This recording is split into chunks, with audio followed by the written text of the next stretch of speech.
আরে তুমি কে বৌমা? এখানে কি করছো? তোমাকে তো এর আগে কখনো দেখিনি এই গ্রামে। এ বাড়িতে তো কেউ থাকে না অনেক দিন ধরে। খগেনদা চলে যাওয়ার পর থেকে এ বাড়ি পড়েই আছে। আমি নতুন বউ হয়ে এই গ্রামে এসেছি। আমার নাম মল্লিকা। কালকে রাতেই এসেছি শ্বশুর বাড়িতে। হাসালে বৌমা, এই গ্রামে আবার কেউ থাকে নাকি? এখান থেকে মানুষ শহরে কাজ করতে যাচ্ছে, আর তুমি এখানে এসে কি করতে চাও? আর দেখি তো ভালো ঘরের মেয়ে বলি মনে হচ্ছে। শহরে বড় হয়েছো, শহরে লেখাপড়া করেছো, তারপর এই গ্রামে এসে কি করবে বলো তো? এখানে তো কিছুই নেই। সবাই চাকরি করতে যাচ্ছে বলেই তো আমাদের মতো মানুষকে গ্রামে আসতে হচ্ছে, চাষবাস আর গ্রাম্য সংসার জীবন টিকিয়ে রাখার জন্য। কেউ না কেউ তো থাকবে এই গ্রামে, তবেই তো শহরের সাথে সাথে গ্রাম চলবে। আর তাছাড়া আমি এখানে এসেছি কুমড়ো পাতার ঝোল রান্না করতে। অল্প বয়সেই তুমি বড় বেশি বোঝো বলে মনে হচ্ছে। তা কুমড়ো পাতার ঝোল রান্না করে কোন খাদ্যটা করবে শুনি? এই গ্রামে কুমড়ো পাতাকে খায় বলো তো? সবাই তো আজকাল শহরের বড় বড় রেস্তোরাঁর খাবার খেতে চায় এই গ্রামে বসে। আজকাল মানুষ পয়সার পেছনে দৌড়তে দৌড়তে ভুলেই যাচ্ছে যে ঘরের খাবার যদি না খায় তাহলে সুস্থ আর বেশি দিন থাকবে না। দেখবেন একদিন সবাই অসুস্থ হয়ে পড়বে, তখন বুঝবে ঘরের খাবারের কত দাম। শহরের মানুষের শরীর এখন দিন দিন খারাপ হয়ে পড়ছে। তুমি যেন সবার ঠিকা নিয়ে বসে আছো। শোনো বৌমা, এই গ্রামে সবাই বড় বড় চাকরি করে, সবার পকেটে অনেক টাকা আছে। কেউ তোমার এই ফালতু ঝোল খাবে না। মানুষ কি পাগল নাকি যে কুমড়ো পাতার ঝোল খাবে? কেউ খাবে সেই আশাতে আমি এখানে আসিনি। নতুন আর ভালো কিছু করতে চাইলে প্রথমে কেউ শোনে না, তবে তা বলে তো আর আমি রাস্তা ছেড়ে দিতে পারি না। যেটা মনে করেছি সেটাই করব। আপনারা মানুন বা না মানুন, আমাকে আমার কাজ করতেই হবে। আগে জানতাম লেখাপড়া শিখলে মানুষের বুদ্ধি হয়, মানুষ উন্নতি করে। তোমাকে তো দেখে মনে হচ্ছে শ্বশুর বাড়ি এসে কুমড়ো পাতা নিয়ে পড়ে থেকে নিজের আরো অবনতি করবে। পড়াশোনা করে তোমার কোনো উন্নতি হয়নি, জ্ঞান বুদ্ধি হয়নি, যা তো সব। পড়াশোনা করে লাভ কি হলো তাহলে? আমার বাবা মা আমাকে যা শিক্ষা দিয়েছিল তা যথেষ্ট, তবে আমার জীবনটা আমি নিজের মতো করে বাঁচতে চাই, আর আমি সেটাই বাঁচব। ধন্যবাদ আমাকে এতক্ষণ কথাগুলো বলার জন্য। বলবার অনেক কিছু আছে, এখন আমার কাজে দেরি হয়ে যাবে, আমি যাই। তোমার মতো তো সমাজ সেবা করবার জন্য ঘুরতে পারবো না। দেখি কতদিন টিকতে পারো এই গ্রামে।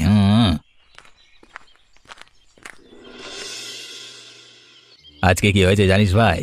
সকাল থেকে আমার মাথাটা এবারে খিঁচড়ে আছে, গরম হয়ে আছে ভীষণ। হ্যাঁ, এবারে বলেই ফেল। সকাল থেকে দেখছি তোর মেজাজটা ঠিক ভালো নেই, আর কি যেন বলতে চাইছিস সব সময়। এখন দেখছি খাওয়াতেও মন নেই, কাজেও মন নেই। কি হয়েছে বলতো তোর? আরে আর বলিস নে, খগেনদের পুরনো বাড়িতে দেখলাম অর্ণবের নতুন বউ এসেছে, একদম সৌরে মেয়ে, কিন্তু ব্যবহার একদম ভালো নয়। আমাকে সকালবেলায় চাড়াং চাড়াং কতগুলো কথা শুনিয়ে দিল। কি বলিস রে? ওই তো ভাঙা বাড়ি, ওখানে আবার মানুষ থাকবে কি করে? খগেনদের তাড়িয়ে দেওয়ার পর ওখানে আর কেউ থাকে না, সেখানে আবার নতুন বউ এসেছে। কালকে রাতে এসেছে, জিজ্ঞেস করলাম কেন এসেছো, বলে কিনা কুমড়ো পাতার ঝোল রান্না করে বিক্রি করব। শুনে তোমার হাসি থামছিল না। তারপর আবার তার দিমাগ দেখে তো দিমাগ দেখে আমার মাথা খারাপ হয়ে গেল। কি বলিস? লেখাপড়া জানা ভদ্র ঘরের মেয়ে আমাদের গ্রামে এসেছে কুমড়োর ঝোল নিয়ে? আমাদের গ্রামের মেয়েরা কি কুমড়ো পাতা চেনে না? তারা কি রান্না জানে না? এসব হচ্ছে গ্রামের মানুষদের বোকা বানানোর ফিকির। সবাই সবকিছু জেনেও তো আমরা এই পঞ্চায়েত অফিসে কাজ করতে এসেছি। এখন এই বৌমা কি করতে চাইছে কি জানি। তা আমরা কত কষ্ট কত কষ্ট করে গ্রামটার উন্নতি করে শহরের পর্যায়ে নিয়ে যাচ্ছি। একটা শহুরে মেয়ে এসে গ্রামটাকে আবার ওই কুমড়োর ঝোল খাইয়ে নিচে নামাবে বলে ঠিক করেছে, আর সেটা আর কিছুতেই হতে দেওয়া যায় না। না ভাই, ব্যাপারটা ঠিক সুবিধার মনে হচ্ছে না। আমার মনে হচ্ছে ও গ্রামের মেয়েদের শিখিয়ে কুমড়োর ঝোলের ব্যবসা দান করাবে। সেটা কিছুতেই হতে দেওয়া যাবে না, আমাদের সব পরিকল্পনা ভেস্তে যাবে। গ্রামের সব মেয়েকে উস্কে দিয়ে গৃহস্থলীর আর চাষবাস ছাড়িয়ে চাকরিতে ফিরিয়ে এনেছে আমরাই। তার জন্য মাসের শেষে মোটা দালালি পাই। এখন গ্রামের মেয়েরা যদি ওর কথা শুনে আবার ঘরে ফিরে রান্না করতে চলে যায়, তাহলে আমাদের দালালি বন্ধ হয়ে যাবে, বেটাকে শিক্ষা দিতে হবে, না হলে মোরল আমাদের ছেড়ে কথা বলবে না। তুই যা বললি আমারই তো চিন্তা হচ্ছে। মহাজন জানলে আমাদের ছাড়বে না, বলবে তোরা কি করছিলি এতদিন। চিন্তা তো আমারও হচ্ছিল, তবে ওকে ঘাড় ধাক্কা দিয়ে তাড়ানোর ব্যবস্থা করতে হবে। যেভাবেই হোক এই মেয়েকে গ্রাম ছাড়াতে হবে, না হলে আমাদের সর্বনাশ হয়ে যাবে। ঠিক আছে, পরে ভাবা যাবে। এখন খাওয়া শেষ করি, তারপর কাজ শেষে পরিকল্পনা করব সন্ধ্যাবেলায়। যা হওয়ার হয়ে গেছে, এখন নিজের শরীর খারাপ করবে। এত রাতে এভাবে পায়চারি করলে ঘুম হবে না তোমার। একদম উল্টোপাল্টা কথা বলবে না তুমি। আমাদের একমাত্র ছেলে, সে কিনা শহরের মেয়ে বিয়ে করে এনেছে। বাবার কথা অমান্য করলে এত বড় সাহস! আমি আমি কত স্বপ্ন দেখেছিলাম ছেলেকে নিয়ে, আমার সব স্বপ্ন ভেঙে দিল। কদিন একটু শান্ত থাকো, দেখবে বউ ভালো হবে। মেয়েটা তো খারাপ মনে হয়নি আমার কাছে। তুমি আদর করে করে ছেলেটাকে নষ্ট করেছো। বলে দিচ্ছি, সমাজে আমার একটা মান ইজ্জত আছে। এত পড়াশোনা শেখালাম, ছেলে কিনা শেষ পর্যন্ত আমার জমিদারি সামলানোর বদলে বউ নিয়ে কুমড়োর ঝোল নিয়ে বসে থাকবে। লোকে শুনলে কি বলবে? ওর জীবনটা যদি ওর মতো করেও বাঁচতে চায়, তাহলে আমাদের তোর পাশে থাকা উচিত। ছেলে বড় হয়েছে, নিজের সিদ্ধান্ত নিজে নিতেই পারে। একদম ওর হয়ে কথা বলবে না। লোকে জানলে কি বলবে? আমার নিজের ছেলেই আমার কথা শোনে না। আমি তহসিলদার, আমার কত সম্মান এই এলাকায়, সেটা তোমার খেয়াল আছে? ওর পছন্দটাই তো ছোটবেলা থেকে সবার থেকে আলাদা। তুমি তো জানো ছেলে কেমন। জোর করে কিছু করাতে গেলে আরো জেদ বাড়বে, তখন আরো বড় কিছু একটা ঝামেলা হওয়ার সম্ভাবনা আছে। আমি অত কিছু জানি না। যে কোনো মূল্যে আমি আমার ছেলেকে শহরে ফিরিয়ে আনবো। এই কুমড়োর ঝোলের নাটক বন্ধ করতে হবে। তোমার মনে হয় ও কথা শুনবে? এত বড় ছেলেকে কি আর জোর করা যায়? নাহলে জুতো মারতে মারতে নিয়ে আসবো। কালকেই যাব, গিয়ে বউকে তাড়িয়ে দেব, দেখাবো আমার কথা অমান্য করলে আমি কতটা ভয়ানক হতে পারি। তোমার যা খুশি তুমি তাই করো, কিন্তু কোনো ঝামেলা হলে আমার নামে দোষ দেবে না। ছেলে এখন বড় হয়েছে, কোনো ক্ষতি যেন না হয়, আমি তোমাকে সাবধান করে দিচ্ছি। ঠিক আছে, আমি যা ভালো মনে করব তাই করব। আমাকে জ্ঞান দিতে এসো না। কালকে সকালেই রওনা দেব আমি। কোথায় তুই? বাড়ি ছেড়ে এসে কোথায় আছিস অর্ণব? এই ভাঙা বাড়িতে থাকছিস কেন? আরে বাবা, তুমি এসেছো? তুমি কেন এলে আমাদের এই কুঁড়ে ঘরে? তোমাকে তো বলেছিলাম আমরা ঠিক আছি। দেখ, যা হওয়ার হয়ে গেছে। এখন এই বউটিকে তাড়িয়ে শহরে ফিরে চল, নইলে সমাজে আমার নাম খারাপ হবে, মানুষ হাসবে আমাকে নিয়ে। বাবা, আমায় ক্ষমা করবেন। সারা জীবন এই সমাজ শুধু মেয়েদের উপরে নিজের পছন্দের দায়ভার চাপিয়ে গেল, কিন্তু কোনোদিন আমরা কি পছন্দ করি বা আমরা কি ভালোবাসি সেটার তো মূল্য দিল না। তুমি আবার মুখে মুখে কথা বলছো আমার? আমার ভালো লাগার কোনো দাম নেই কাছে? আমি হচ্ছি তহসিলদার। আমার ছেলে হয়ে কুমড়োর ঝোল বিক্রি করবে এই গ্রামে, এটা কি কোনো কাজ হলো? মল্লিকা যা করতে চায় এটা তার স্বপ্ন, আর ওর স্বপ্নতে বাধা দেওয়ার অধিকার আমাদের নেই। আর তাছাড়া গ্রামের সাধারণ মানুষ ভেজাল খাবার খেয়ে সবাই অসুস্থ হচ্ছে। তুমি কি দেখছো না চারপাশে কত মানুষ অসুস্থ? তাদের জন্য যদি ভালো কিছু করতে যাই, তাহলে তো তহসিলদার হিসাবে তোমার গর্ব হওয়া উচিত। অনেক লোক আছে ভালো করবার জন্য, তোদের দরকার নেই। তুই চলে আয় আমার সাথে, এ মেয়েকে ছেড়ে দে। বাবা, এখানে গ্রামের সমাজে আমাদের অনেক কাজ আছে। স্পষ্ট বলে দিচ্ছি, তোমার সাথে আমরা ফিরবো না, আমরা এখানেই থাকবো। তার মানে তুই যেটা মনে করেছিস সেটা নিয়ে থাকবি? আর অর্ণব, তুই তাহলে তোর বউয়ের কথাতেই নাচবি এখন? হ্যাঁ, আর আমিও যখন এই রাস্তাতে এসেছি আর পিছাবো না। তুমি ফিরে যাও বাবা, আমরা ঠিক আছি এখানে, তোমাকে চিন্তা করতে হবে না। ঠিক আছে, দেখব আজকের অপমানের মূল্য বুঝিয়ে তবে আমি ছাড়বো তোদের। তোরা আমাকে চিনিস না এখনো। আপনি কি হারাধন বাবু? তা আপনার মুখটা চেনা চেনা লাগছে। তোমরা কারা? আমাকে কি করে চেনো? আপনার নাম শুনেছি, গ্রামের অনেক লোক আপনাকে সম্মান করে। আপনার তহসিলদার কথা সবাই জানে। আমাদের গ্রামের মোড়ল আপনার নাম খুব বলে। আমরা আপনার শুভাকাঙ্ক্ষী। আপনার কষ্টের কথা শুনে খুব খারাপ লাগলো। আমরা সবকিছু লুকিয়ে লুকিয়ে দেখেছি। কেন, তোমরা কি জানো আমার কষ্টের কথা? আপনার একার পক্ষে যা সম্ভব নয়, আমরা সেই কাজে সাহায্য করব আপনাকে। আপনার ছেলে আর বৌমাকে বোঝানোর কাজ আপনি আমাদের ওপরে ছেড়ে দিন, ব্যাপারটা আমরা বুঝে নেব। আপনিও চান না আপনার ছেলে কুমড়োর ঝোল নিয়ে থাকুক, আমরাও চাই না মল্লিকা আমাদের গ্রামের মেয়েদের মাথা খারাপ করুক। আমাদের উদ্দেশ্য একই, আমরা একসাথে কাজ করতে পারি। তোমরা আমাকে সাহায্য করতে চাও, কিন্তু তাতে তোমাদের কি লাভ? অবশ্যই আমাদেরও কিছু স্বার্থ আছে এতে। ওই যে বললাম, আমাদের গ্রামের মোড়ল এখন আমাদের গ্রাম ছেড়ে বাইরে কিছু কাজে গেছে। সে আসার আগে গ্রামের মানুষদের ওই কুমড়ো ঝোলের প্রলোভন থেকে বাইরে বার করে আনতে হবে আমাদের। এমন কিছু ভাবতে হবে যাতে সাপও মরবে, লাঠিও ভাঙবে না, কে জানতে পারবে না কি হলো। সেটা কিভাবে? তোমাদের কি কোনো পরিকল্পনা আছে? আমরা সব ব্যবস্থা করব, কয়েকদিন সময় দিন, আপনি শুধু দেখতে থাকুন। ঠিক আছে, আমি তোমাদের বিশ্বাস করলাম। আপনি এখানেই থাকুন, আদর যত্নে কোনো কমতি হবে না, আমাদের বাড়িতেই থাকবেন। চলো দেখি তোমরা কি করতে পারো। এই যে সবাই দেখো, সুস্বাদু কুমড়ো পাতার ঝোল খেয়ে সবাই দেখো, একদম ঘরের স্বাদ পাবে তোমরা। ঘরে রান্না না করেও এখানে ঘরের স্বাদ পাবে। বাবা বাবা, কি সুন্দর গন্ধ আসছে, কখনো এমন ঝোল খাইনি মনে হচ্ছে। এত সুন্দর করে কি করে রান্না করলে বৌমা? এটা আমার মায়ের থেকে ছোটবেলায় শিখেছিলাম। খুব সুন্দর খেতে হয়েছে। তুমি তো এই গ্রামে এসে আমাদের বাঁচিয়ে দিলে বৌমা। আমাদের ছেলেরা চাকরি করে বাইরে খায়, আমরা একা একা ঘরে বসে থাকি। আমরা বড় কষ্টে আছি এই গ্রামে, তুমি আমাদের সবাইকে একসঙ্গে সাহায্য করলে। কতদিন পর সবাই মিলে এভাবে একটা স্বপ্ন দেখছি, মনে হচ্ছে আমরাও তোমাদের এই রান্নার ভাগিদার হতে পারবো। আমি শুধু ঘরের খাবার ফিরিয়ে আনতে চাই। আমাদের পুরনো রান্নাগুলো হারিয়ে যাচ্ছে, সেগুলোকে বাঁচাতে চাই। আর এর ফলে গ্রামের মানুষের স্বাস্থ্য অনেক উন্নতি হবে। তুমি ঠিকই বলেছ, আমরা সব ভুলে গেছি। শহরে টাকার লোভে চাকরি করতে গিয়ে ঘরের কথা ভুলেই গেছি। তুমি খুব ভালো কাজ করেছো মল্লিকা। আমি তোমাকে পঞ্চায়েতের তরফ থেকে সব সাহায্য করব।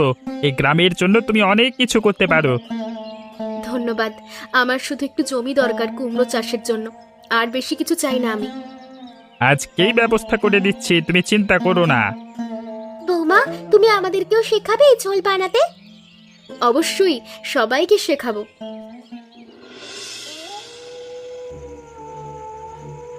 সত্যি করে বলো, তোমরা কিছু করতে পারবে? আমি তো সব আশা ছেড়ে দিয়েছিলাম। সময় এসেছে বাবু, এবার কাজ শুরু করতে হবে। আজ দেখলাম মল্লিকা কুমড়ো ঝোল বিক্রি করছে গ্রামে, গ্রামের মেয়েদের সাথে মিশে যাচ্ছে। গ্রামের মেয়েরা ওর কথা শুনছে, তার মানে আমাদের বিপদ হতে চলেছে। আমি জানতে চাই কবে আমার ছেলে শহরে ফিরবে। এই অপেক্ষার সহ্য হচ্ছে না। তোমরা কিছু করতে পারছো না কেন? এখনো লজ্জা করে না তোমাদের? এবার দেখবেন সুসর করে ফিরবে, সুসর করে। আমাদের পরিকল্পনা কাজ করলে দুদিনই ফিরে আসবে। কিভাবে কি করবে তোমরা? আমাকে শোনাও একটু। কাল যখন ঝোল বানাবে, রাতে গিয়ে পুরো কুমড়ো সব নষ্ট করে দেব। পরের দিন হাল ছেড়ে দেবে। কুমড়ো না থাকলে ঝোল বানাবে কি দিয়ে? সব কুমড়ো নষ্ট করে দেবো, একটাও রাখবো না। বুদ্ধি ভালোই করেছো, আর কাজ হলে মোটা টাকা বকশিস পাবে। আমি কৃতজ্ঞ থাকবো তোমাদের কাছে। দেখবে যেন কোনো গন্ডগোল না হয়। টাকার কথা পরে, আগে কাজটা হোক। আপনি আমাদের ওপর বিশ্বাস রাখতে পারেন। চিন্তা করবেন না, সব ঠিক হয়ে যাবে। বেশি দেরি করলে হবে না, ছুরি বার কর। কেউ দেখে ফেলার আগেই শেষ করতে হবে। সব ঝুলিতে ভরে নিয়ে চলে যাব আমরা। হ্যাঁ, বাপ বেটা দুজনেই শয়তান, এদের শিক্ষা দিতেই হবে। আগে বেটাকে শিক্ষা দেব, তারপর বাপকে। আজ বড্ড দেখিয়ে দেখিয়ে ঝোল বানাচ্ছিল শালা। গ্রামের মেয়েদের সাথে হাসি ঠাট্টা করছিল আমাদের নামে। একেবারে শেষ করে দে, একটাও যেন না থাকে। এবারে বুঝবে মজা যে কত ধানে কত চাল হয়। ওর সাথে সাথে গ্রামের বোকা মেয়েদেরও শিক্ষা হবে, আর কেউ ঘরে ফেরার কথা ভাববে না। চল কাজ শুরু করি, তাড়াতাড়ি শেষ করতে হবে। এনে সবগুলো ছুরি দিয়ে কেটে তাড়াতাড়ি ব্যাগে ভরে ফেল। সব শেষ করে দিচ্ছি আজকে রাতেই।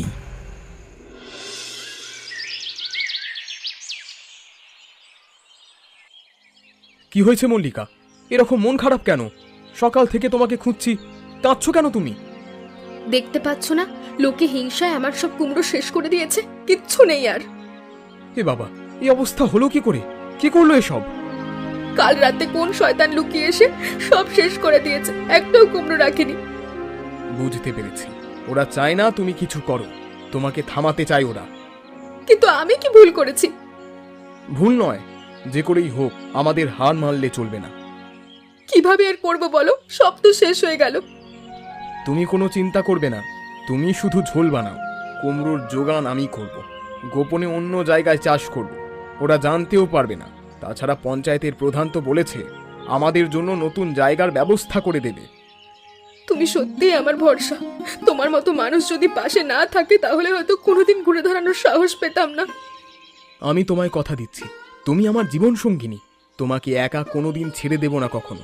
আমার বাবা আমার বিরুদ্ধে যাই করুক, আমি সব সময় তোমার পাশে থাকব।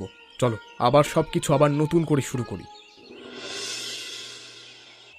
কি বৌমা, তোমার শ্বশুর কষ্ট পাচ্ছে আর তুমি কুমড়োর ঝোল বিক্রি করে পয়সা ছাড়াচ্ছ?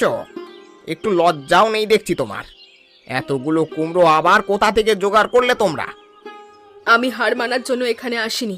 সে যতই মানুষজন চেষ্টা করুক আমাকে হারিয়ে যাওয়ার। তাহলে একটা কথা তোমাদের পরিষ্কার করে বলছি, এই ঝোল বন্ধ না করলে মারতে মারতে গ্রাম ছাড়াবো তোমাদের। ভালো করে বুঝে নাও, কান খুলে শোনো। আমরা চাই না তোমরা এই কাজ করো। বেশি বাড়াবাড়ি করলে দাদাগিরি একবারে ছাড়িয়ে দেবো, তখন বুঝবে মজা। হ্যাঁ, আমাকে ভয় দেখাবে তোমরা? নিজের তহসিলদার শ্বশুরের কথা শুনিনি আর তোমাদের কথা শুনবো? কে তোমরা? কথাগুলো ভেবে বলছো তো? যা বলার ভেবেই বলছি। আমি ভয় পাই না। আমি ভুল কাজ করছি না, তাই ভয় পাওয়ার কোনো কারণও নেই। তাহলে কয়েকদিনের মধ্যেই ফল বুঝবে। তখন কাঁদতে কাঁদতে চলে যাবে গ্রাম ছেড়ে, আর সেই মজা আমি দেখাবো।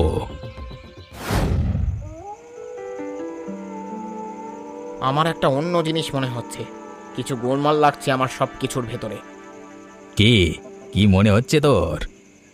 এই শ্বশুর আর বউ দুজনে মিলে আমাদের ঠকালো। আমরা বোকার মতো কাজ করছি এখন মনে হচ্ছে। মানে কি বলতে চাস? ছেলেকে সামনে রেখে পেছন থেকে হারাধন কাটি করছে নিশ্চয়ই। না হলে কেন মল্লিকা আবার চাষ শুরু করবে? সব তো নষ্ট করে দিলাম। পঞ্চায়েত প্রধান ওদের জমি দিয়েছে। তাহলে আসল নাটের গুরুকে ধরে পেটানো দরকার। হারাধন বাবুকেই ধরতে হবে। হারাধন বাবুকে মারাটা বাড়াবাড়ি হবে না? লোকটা তো আমাদের সাথে গেছে। তাছাড়া ভুলে গেলে চলবে না যে লোকটা দোষিলদার। কিচ্ছু হবে না, এটা ওর গ্রাম নয়। কেউ জানবে না কে মারলো। একেবারে মেরে ব্যান্ডেজ করে দেব। কাল সকালে যদি ঝোল বন্ধ না করে তাহলে কালকেই ব্যবস্থা করব। আর অপেক্ষা করার কোনো কারণ নেই। আমাদের বস এসে যাওয়ার আগে আমাদের কাজ করে ফেলতে হবে। হাত পা ভেঙে ফেলা হবে, তারপর দেখি কে কার পক্ষে দাঁড়ায়। চল এক্ষুনি, পরিকল্পনা এক্ষুনি ঠিক করতে হবে। মার বুড়োকে, মার, জোরে জোরে মার, সারা একেবারে শেষ করে দে। বউ শ্বশুর মিলে এখানে ব্যবসা ফেলেছ, মেরে হাড়গোড় ভাঙবো তোমার কুত্তা। আমাদের সাথে চালাকি হচ্ছে। বাবারে, আমাকে মারছো কেন? আমি তো তোমাদের সাথেই ছিলাম। বেড়েছো আমাদের ঠকাবে মামদাবাজি? হ্যাঁ, পেছন থেকে ছেলে বউকে সাহায্য করছে, আর আমরা কিছু বুঝবো না? সিঁদু, না না না না, আমি সত্যি কিচ্ছু জানি না। তোমরা ভুল বুঝছো। আমি তো আমার ছেলেকে ফিরিয়ে নিয়ে যেতে চাই শুধু। হ্যাঁ। দাঁড়াও দাঁড়াও দাঁড়াও, একটা বুড়ো মানুষকে মারতে তোমাদের লজ্জা করে না? উনি উনি তহসিলদার, সেটা তোমরা ভুলে গেছো? তোমরা এই গ্রামে অনেক অত্যাচার করেছো, আর নয়। আমি এখনই পুলিশ ডাকছি। ক্ষমা করে দিন, ক্ষমা করে দিন, কখনো এমন করবো না, ক্ষমা করে দিন। তোমাদের ব্যবস্থা আমি পরে করব। আপনি আমার সাথে চলুন, আপনাকে নিরাপদ জায়গায় নিয়ে যাই।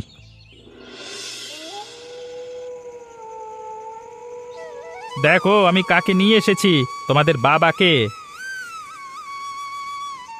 আরে বাবা, তোমার এরকম অবস্থা কে করলো? কে মারলো তোমাকে? বাবা, ভিতরে আসুন, বসুন এখানে।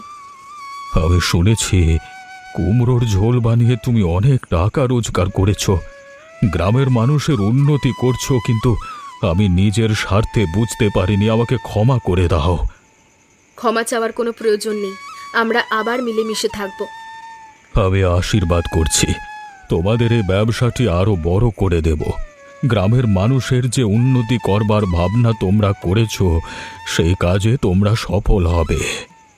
এখন থেকে সবাই সুখে থাকবে, আর ওই শয়তান দুজনকে গ্রাম থেকে তাড়ানোর ব্যবস্থা করছি, সঙ্গে মোড়লকে। হ্যাঁ, ওই দুই শয়তানের শাস্তি দিতে হবে, ওরা যা করেছে সেই কাজের জন্য। পুলিশে খবর পাঠিয়ে দিয়েছি, ওরা ধরা পড়বে। আর কোনো চিন্তা করতে হবে না, এই গ্রামের সবার এখন থেকে ভালো হবে। আচ্ছা আচ্ছা, তোমরা বলতে পারবে এই গ্রামে কাদের বাড়িতে এসে আমার ছেলে বৌমা উঠেছিল? তাদের নাম কি? উত্তরটা কিন্তু তোমরা কমেন্টে করে জানিও, এবং আমাদের চ্যানেলটিকে সাবস্ক্রাইব করে আমাদের সঙ্গে থেকো।